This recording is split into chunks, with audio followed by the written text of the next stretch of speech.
that's a bit better. Okay, I'll give you a couple of minutes so everyone can get seated and comfortable, ready for our next performer. So find a seat now. Go, go, go, go, go. Go, I need some more urgency, people. That's you, babe. Needs to be sitting down. We've got another performer coming up. Come on. Okay, so she's running away now. Disgraceful. Disgraceful. Babe. Okay, so I hope everyone's had time to get some cake, because the cake's really nice, and some champagne, which I actually haven't drank. So I hope that's really nice too. And you forced me to drink that as well. Yeah, you drink. I don't. Okay, so hope you all enjoyed the little break, and I'm going to now introduce our next act. Right, for everyone who knows, I've sort of been keen to try and get a bit of something different, sort of all the time. So far I've managed to have some poetry, we've managed to have some rap, we've had some song, and we've had some, I suppose you call it theatre, without having the theatre. Yeah? So the two ones that I've sort of got left over are storytelling and beatboxing. Right? So as of today, I now only have beatboxing left to get. So our next person is a storyteller and a new face to Voice Box. So give him a very, very warm welcome. Jordan Saxby, everybody!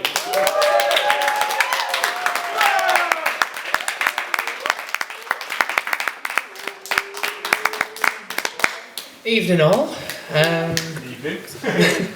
So yeah, I'm a newcomer. I've been having a great night.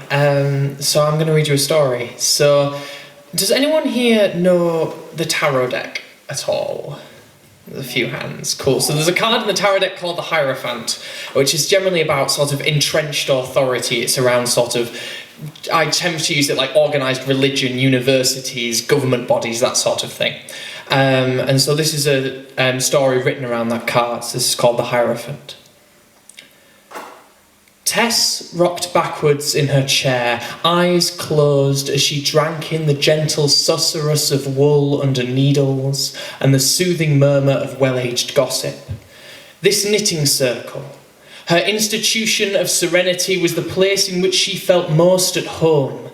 The other women, the poor dears, depended on her. They needed her guidance.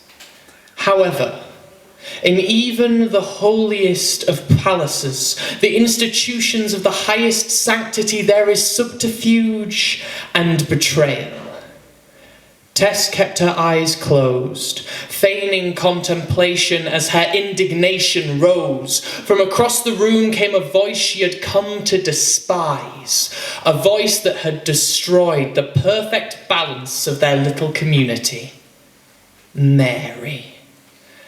A lamb of a woman with shining eyes not yet burdened by wisdom and quick fingers not yet hampered by caution. The others had begun to swarm around her in much the same way as her community had begun favouring the Sunday morning televangelist to the cloisters and cathedral. Tess had tried her best to keep them on the correct path, dispelling the misinformation spouted from the girl's lips, highlighting the errors in her technique, and dismissing her tales of Peru as the gap-year nonsense that they were. But regardless of how much she tried, the other women began to defer to this imposter, this poisonous influence. As midnight approached, the other women long gone, and the red fabric of a new scarf spinning out from between her needles, Tess considered how amusing Mary's illusions of world-spanning travel really were. As she mouthed the words to an ancient song, in a language long dead to human ears, Tess thought back to how cold the Arctic had been, how even though the Inuit people had shown her how to knit the warmest of clothes, they had taught her magics that had chilled her core forever. The scarf, in contrast to Tessa's memories, was warm to the touch and glistened, the ritual cord standing out from the rest of the interwoven material. The corpse lay on the floor in front of her, one leg already used up, unspooled from the bone. Thank you.